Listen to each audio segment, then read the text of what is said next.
Hey everyone, स्वागत है आप सबका टेस्टवाइजर यूट्यूब चैनल पे।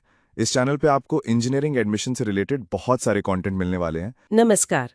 आज हम मुंबई के एक जाने माने engineering college Dwarkadas J Sanghvi college of engineering यानी DJSC की थोड़ी गहन पड़ताल करेंगे। ये विले पार्ले में है। हाँ, 1994 में शुरू हुआ और मुंबई यूनिवर्सिटी से जुड़ा हुआ है। एयरपोर्ट से भी बहुत दूर नहीं है, शायद कोई 6 किलोमीटर। जी, बिल्कुल। और देखिए, सबसे खास बात यह है कि इसे यूजीसी से मतलब यूनिवर्सिटी ग्रांट्स कमीशन से ऑटोनॉमी मिली हुई है 2028-29 तक। और मुंबई यूनिवर्सिटी ने भी इसे एक सशक्त स्वायत्त दर्जा दिया है, वो भी 2033-34 तक। अच्छा। हाँ, और इसे नैक से ए ग्रेड भी मिला हुआ है। CGPA 3.18 है। और जो इनके यूजी प्रोग्राम्स हैं वो ज़्यादातर NBA से भी मान्यता प्राप्त हैं। AICTE अप्रूवल तो है ही। तो ये तो हुई मान्यता की बात। यहाँ पर इंजीनियरिंग के कौन-कौन से प्रोग्राम्स मिलते हैं? मैंने सुना है कुछ पारंपरिक के साथ-साथ काफी नए फील्ड्स भी शामिल किए गए हैं। हाँ, बिल्कुल। यहाँ आपको 8 अंडर ग्रेजुएट इंजीनियरिंग प्रोग्राम्स मिलेंगे। Electronics and telecommunication, IT, computer, mechanical, ये तो हो गई कोर ब्रांचेस। इनके साथ साथ आजकल की डिमांड वाले खास एरिया भी हैं, जैसे कंप्यूटर साइंस में ही डेटा साइंस है, AI एंड मशीन लर्निंग है, AI एंड डेटा साइंस भी है, और कंप्यूटर साइंस में ही IoT और साइबर सिक्योरिटी ब्लॉकचेन टेक्नोलॉजी के साथ। तो काफ़ी ऑप्शंस हैं। हाँ, काफी वैरायटी दिख रही है। और इनमें सीट्स कितनी होती हैं अंदाजन? देखिए, जो कोर ब्रांचेस हैं उनमें करीब 180 सीटें होती हैं, और जो ये स्पेशलाइज्ड प्रोग्राम्स हैं उनमें 60 से 120 के बीच रहती हैं। ठीक है। और ये सभी प्रोग्राम 4 साल के 8 सेमेस्टर वाले ही होंगे? इनका सिलेबस कैसा होता है? जी बिल्कुल, 4 साल 8 सेमेस्टर। सिलेबस आपको कॉलेज की वेबसाइट पर आसानी से मिल जाएगा। अक्सर PDF फॉर्मेट में होता है। इसमें थ्योरी, लैब्स, वो सब तो है ही। फिर बाद के सेमेस्टर्स में ना डिपार्टमेंटल और इंस्टीट्यूट लेवल पर इलेक्टिव्स चुनने का भी ऑप्शन मिलता है। जैसे मान लीजिए, IT वाले इंफ्रास्ट्रक्चर सिक्योरिटी पढ़ सकते हैं, या मैकेनिकल वाले रिन्यूएबल एनर्जी। और हाँ, स्पेशलाइजेशन के लिए ऑनर्स और माइनर्स प्रोग्राम भी हैं। ये दिखाता है कि कॉलेज इंडस्ट्री के साथ कदम मिलाकर चल रहा है। सही बात है। तो इतने अच्छे प्रोग्राम्स हैं, पर एडमिशन कैसे होता है? मतलब क्या एलिजिबिलिटी है और प्रोसेस क्या है? देखिए, एलिजिबिलिटी के लिए तो 10+2 या उसके बराबर की परीक्षा पास होनी चाहिए। फिजिक्स और मैथ्स तो कंपलसरी हैं ही। साथ में केमिस्ट्री, बायोटेक, बायोलॉजी या कोई टेक्निकल वोकेशनल विषय होना चाहिए। और मार्क्स का क्या क्राइटेरिया है? मार्क्स पर थोड़ी अलग-अलग जानकारी मिलती है। कहीं PCM में 50% लिखा है, कहीं 60% या 75%। रिजर्व्ड कैटेगरी के लिए छूट है, शायद 45% तक। और अगर कोई डिप्लोमा के बाद सीधे दूसरे साल में आना चाहे, मतलब लेटरल एंट्री, तो डिप्लोमा में 75% चाहिए।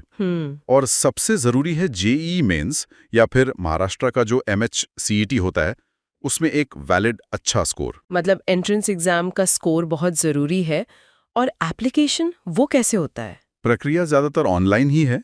कॉलेज की वेबसाइट के जरिए आपको रजिस्टर करना होगा, फॉर्म भरना होगा, डॉक्यूमेंट्स अपलोड करने होंगे और एप्लीकेशन फीस देनी होगी।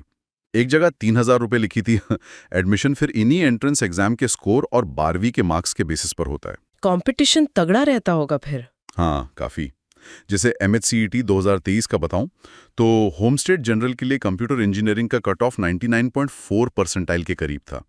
और JEE मेन 2024 में ऑल इंडिया जनरल के लिए इसी ब्रांच का कट ऑफ 14,656 रैंक पर बंद हुआ था। बाप रे! तो मतलब डेट्स वगैरह के लिए वेबसाइट चेक करते रहना बहुत जरूरी है। बिल्कुल बिल्कुल, ऑफिशियल जानकारी ही सबसे भरोसेमंद है। अच्छा, एडमिशन की बात तो हो गई। अब आते हैं कॉलेज के अंदर। इंफ्रास्ट्रक्चर कैसा है? कैंपस, क्लासरूम्स, लैब्स वगैरह? कॉलेज का जो बिल्टअप एरिया है वो करीब 17,825 वर्ग मीटर है। क्लासरूम्स बड़े हैं, लैब्स भी अच्छी तरह से इक्विप्ड हैं, रिसर्च सेंटर्स भी हैं और पूरे कैंपस में वाईफाई की सुविधा है। लाइब्रेरी? हाँ, लाइब्रेरी है। उसका नाम Manubhai P Sanghvi knowledge centre है। किताबों का कलेक्शन काफी बड़ा बताया जाता है, हालांकि आंकड़े थोड़े अलग अलग सुनने में आते हैं। अच्छा, कितने? एक जगह 71,000 से ज्यादा लिखा है, दूसरी जगह 37,000 के आसपास, पर हैं काफी। प्रिंट और डिजिटल जर्नल भी हैं, और ये NDLI मतलब national digital library of India के मेंबर भी हैं। कैंटीन, कैफेटेरिया भी हैं कैंपस में। और स्टूडेंट्स के रहने के लिए हॉस्टल की सुविधा है? हॉस्टल को लेकर थोड़ी मिलीजुली बातें हैं। कॉलेज कहता है कि अलग हॉस्टल हैं, पर कुछ स्टूडेंट्स के रिव्यूज में ऐसा लगता है कि शायद उतने अच्छे ऑप्शन ना हो या सीमित हों। तो इस बारे में ना सबसे अच्छा ये रहेगा कि सीधे कॉलेज एडमिनिस्ट्रेशन से पता किया जाए। सही है। और स्पोर्ट्स फैसिलिटीज, स्पोर्ट्स के लिए जिम है और इंडोर आउटडोर गेम्स के लिए भी जगह है। हालांकि कुछ रिव्यूज में ये भी आता है कि शायद और बेहतर हो सकती थी। ठीक है, अब बात करते हैं फैकल्टी की। टीचर्स कैसे हैं? एक्सपीरियंस कैसा है? फैकल्टी काफ़ी अनुभवी है, बहुत सारे पीएचडी होल्डर्स हैं और करीब 174 फैकल्टी मेंबर्स हैं कुल मिलाकर। और स्टूडेंट टीचर रेशियो भी अच्छा है, लगभग 1:12 का।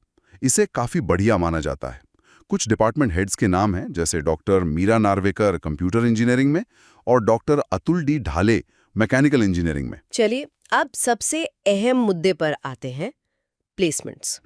कैसा रहता है डीजेएससी का प्लेसमेंट रिकॉर्ड? जॉब्स वगैरह मिलती है स्टूडेंट्स को? हाँ, प्लेसमेंट रिकॉर्ड तो इनका काफ़ी मजबूत है। अगर हम 2023-24 बैच की ही बात करें तो 364 स्टूडेंट्स को 413 ऑफर्स मिले थे। ये तो बहुत अच्छा नंबर है। जी, और जो हाईएस्ट सीटीसी था, मतलब कॉस्ट टू कंपनी, वो 32 लाख रुपए प्रति वर्ष तक गया। एवरेज सीटीसी 11.1 एलपीए और मीडियन सीटीसी 10.4 एलपीए रहा। एक रिपोर्ट में 2021 के बीटेक बैच का ओवरऑल प्लेसमेंट रेट 96.76% बताया गया था, जो कि वाकई प्रभावशाली है। कमाल है। और टॉप की कौन-कौन सी कंपनियां आती हैं रिक्रूट करने? लिस्ट तो काफी लंबी है। HDFC, Accolite, JP Morgan, Oracle, TCS, Infosys, Accenture, Deloitte, Capgemini, Morgan Stanley, मतलब बड़े-बड़े नाम शामिल हैं इसमें।